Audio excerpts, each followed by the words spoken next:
It's this man right here. He's the greatest of all time. Who this done? I don't mind playing E. I love it. I love F sharp.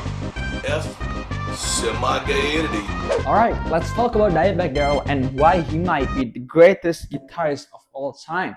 Sure, there are a lot of guitarists throughout the metal history, but like, no one plays like he did, bruh. You guys know Dimebag was a guitarist from Texas and he also formed the band Pantera, which used to be a glam metal band. There are a lot of breakthrough during the 90s, and one of them is the Cowboys from the album. And we all know that it's one of the most influential albums ever, and a lot of new metal artists are influenced by him, like Korn for example. Alright, let's talk about the first thing that made Dimebag the greatest guitarist of all time. Riffing style. When he was in his glam era, the slappy face of him, he wasn't that unique. But the moment he stepped to become a man, he reinvented the guitar playing. Riffs he made during the 90s is crazy, it's just crazy good. He plays guitar like never before, brother. If you guys hear how Dimebag play, you guys either feel like you got shot in the leg or you want to beat the shit out of your wife. Tracks like Suicide Note Part 2 really showcase his skill as a riff machine. I'm gonna name my top 3 dime riffs. First of all, we got This Love, and I'm not talking about the main riff. Nope, I'm not talking about that riff. I'm talking about the riff before the breakdown. For your information, did you know that that riff is actually reused from his demos? So the riff was invented before This Love. Number 2, we got Suicide Note Part 2. In that track, he used a good amount of whammy pedal and also a good amount of raw riffing. He made it great, he made it sound good, he made it like you want to beat the shit out of someone. And lastly, you can go wrong with any Fabian-driven tracks, but like, I'm gonna pick Shedding Skin. This is mainly because he used like minor 7 kind of chords in between his riffing, and he slide up something like that. So basically, his riffing just crazy. It's raw, it's powerful, it's honest. Full guard is live power. That's the perfect description of that playing. Alright, number 2, we got solos. He used a good amount of melody and technicality. So if you guys don't know this, Dimebag was mainly influenced by Van Halen. So there are a lot of Van Halen thingy going on in his solos. One of them is that he often used the geometric scale. Basically, you just play the same shape throughout the fretboard. The most unique of his solos are his phrasings and his sense of melody. It's just so good, brother. Actually, I dived into Pantera when I heard the solos. Floats was my first Pantera track ever. It was so good, and ever since I binged the whole fucking discography. Alright, let's talk about his phrasing first. What I like about his phrasing is that the legato runs is so smooth.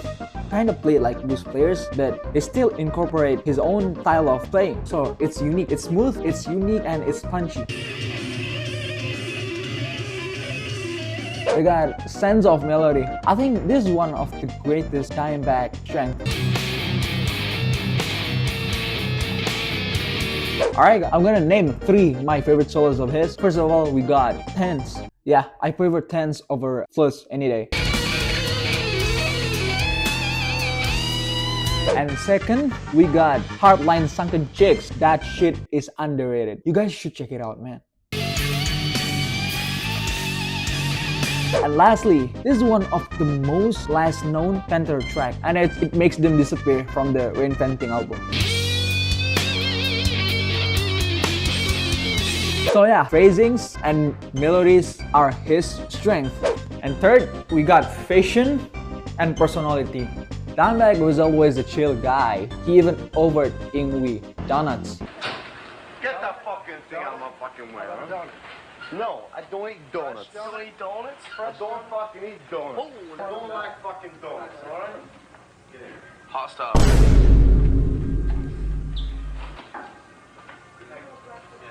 Pure hostility. Even though the band were surrounded with controversy, but Dimebag known to be the chillest out of all the band members. And I really like his passion about music. His love for music is, you just can't tell when a man loves his thing or not, right? And fashion. We all know that looks that going on Dimebag Darrell cargo shorts, sleeveless tank top, pink beard, and also the iconic Judas Priest necklace. Basically, he was the blueprints of the new metal fashions. If you guys see how Limp Bizkit dresses, the new metal guys dress, it's like dimebag, brother.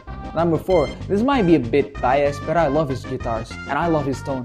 At this point, I'm just Dimebag Daryl Glazer, but I love the Dean ML, you know, the classic Dean from Hell, and I also love the Southern Trend KL. For his tone, I just love the raw sound, and it sounds like grinding machine. I mean, I get if y'all don't fuck with his tone. I get where y'all come from. At the end of the day, it's just a matter of preference. I do love his tone though. Next up, we got Legacy. Dimebag Darrell's legacy is crazy. He influenced a lot of metalheads, influenced a lot of guitarists. Even me. Currently, I play a lot of Pedro songs, man. I just grind the shit from Pedro songs. It teaches you how to play guitar, like basically everything from legato, bending. Even though his bending is a bit weird, people often use wrists, but he used fingers. And not to mention, that dude died on stage, man. This is for you, Dimebag. I love you. He likes doing stuff.